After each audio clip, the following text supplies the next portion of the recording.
Good morning, everyone. This is Russell Rucker, and I'm here for another constitutional talk. And I thought today we'd talk a little bit about some of our more minor parties. Our largest third party today is the Libertarian Party. The largest third party of the last century is the Socialist Party.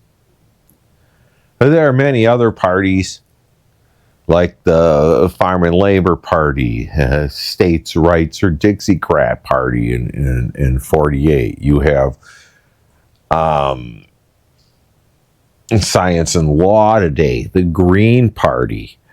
There are just so many. The Constitution Party. And there are parties of the past, Constitutional Union, for instance.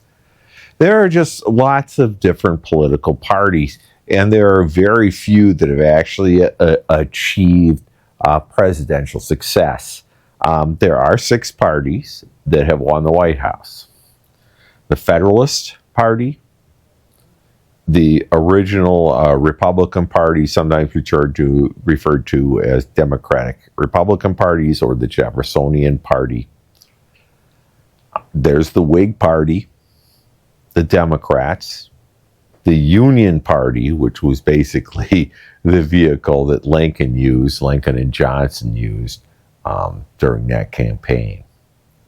Then you have the Republican Party. I think I have listed them all.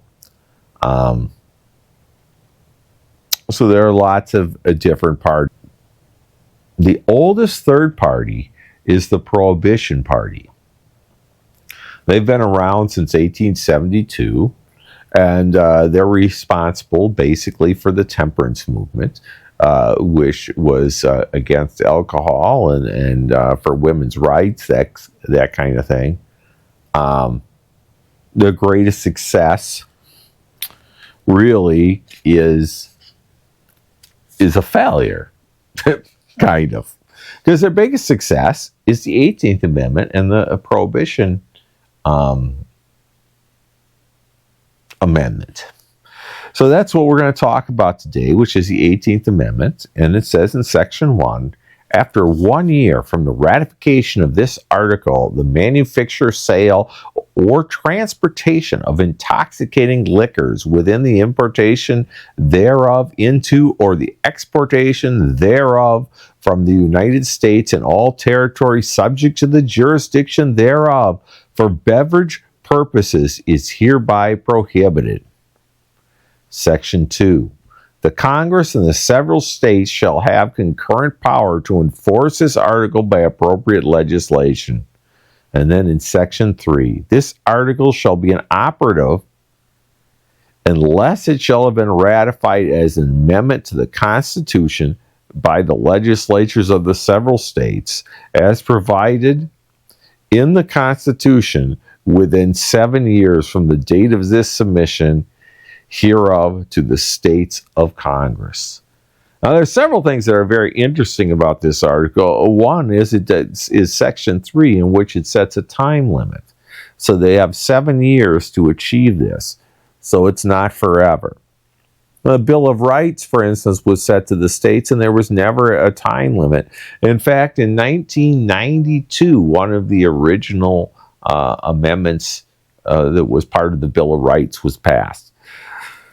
So this is a drastic change in how they are going to amend the Constitution, and giving Congress the concurrent power to enforce this article becomes basically routine after 2. But the thing about Prohibition is the failure of Prohibition,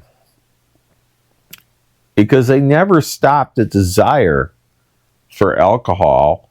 And anytime you prohibit something, the human race just generally wants to do it. And that's kind of the problem with Prohibition. We've had a drug prohibition in this country for some time, and now it's becoming more and more legal around to, say, smoke marijuana, for instance, if you look across the political landscape. Prohibition just doesn't work well.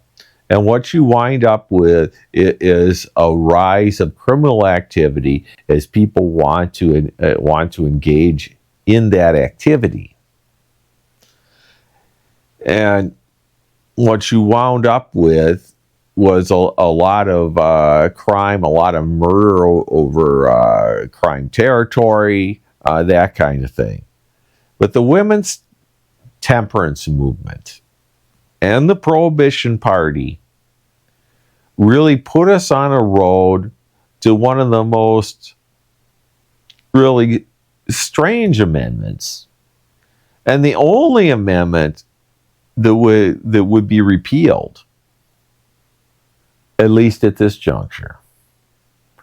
Our founders did not believe they were perfect, and that's why they left the ability to correct problems that they made through the amendment process. And prohibition is no different. And that's why today you can go down to the bar and you can have a beer. In fact, you can have a Samuel Adams, one of our founders, if you chose to. You can have an old fashioned. You can have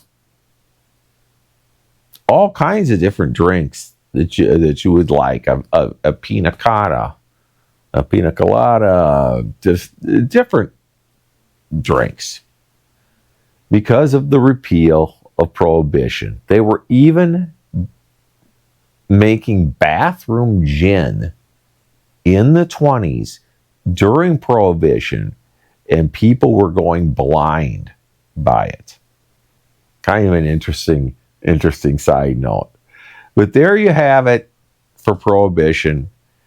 And I already don't know much more to say other than the abject failure of it. And we'll move on into other sections of the Constitution next week. And I hope you understand we're all people, we're all human, we all err. And this was definitely the greatest error of our constitutional amendments. We'll catch you next time for the next constitutional talk. Folks, have a good day for now. Bye.